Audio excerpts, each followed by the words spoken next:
Hello, I'm Nick Stone. I'm the conference producer at the ARK Group, and today we're talking about risk and compliance and our risk and compliance event at the end of January, 29th and 30th.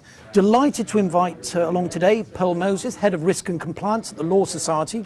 You'll be seeing Pearl at the event that we have in January, and we've got some questions we'd like to ask to you today to talk a little bit about the event we'll be seeing you at.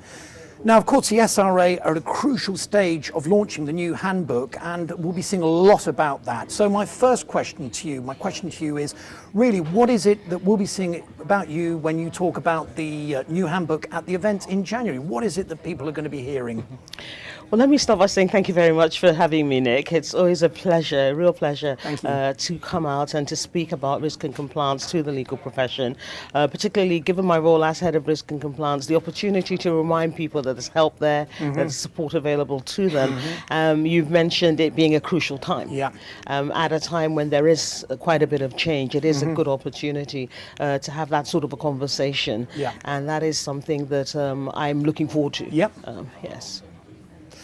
Now, of course, the SRA will be putting out their views and they're launching their handbook, but we really need to know where the Law Society are and the membership response. So I'm now thinking about the Law Society. What are your immediate challenges and concerns at this stage in the launch of the handbook?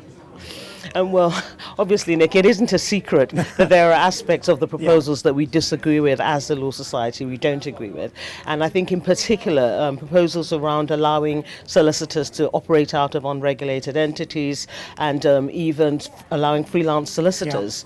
There is a sense in which we feel that the SRA is pursuing a deregulation agenda, but really at the expense of the consumer.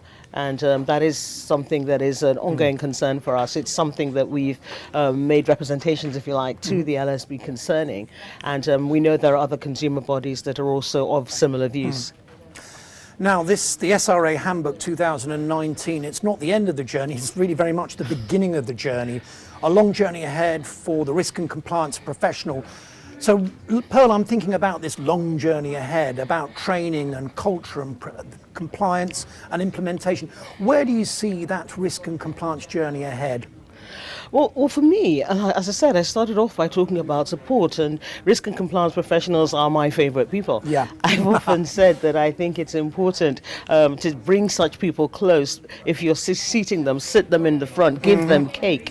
They need as much care as they can have, simply because they've got this huge job to bring people along on a journey, especially when there's change going on. I think it's quite important at this time to be thinking in terms of healthy risk management, hygienic risk management principles, things like horizon scanning, all that good stuff. But perhaps even more importantly, now's a good time to think about your culture. What sort of culture have you got? What sort of culture should you be aiming for? And actually, this is a bit of a hobby horse of mine, but perhaps I should wait and let people come along. Great. Pearl, interesting teaser there. Thanks ever so much for coming in today. We'll be seeing Pearl Moses at our Risk and Compliance event on the 29th and 30th of January. We'll see a lot more detail on that. Pearl, thanks again. Thank you.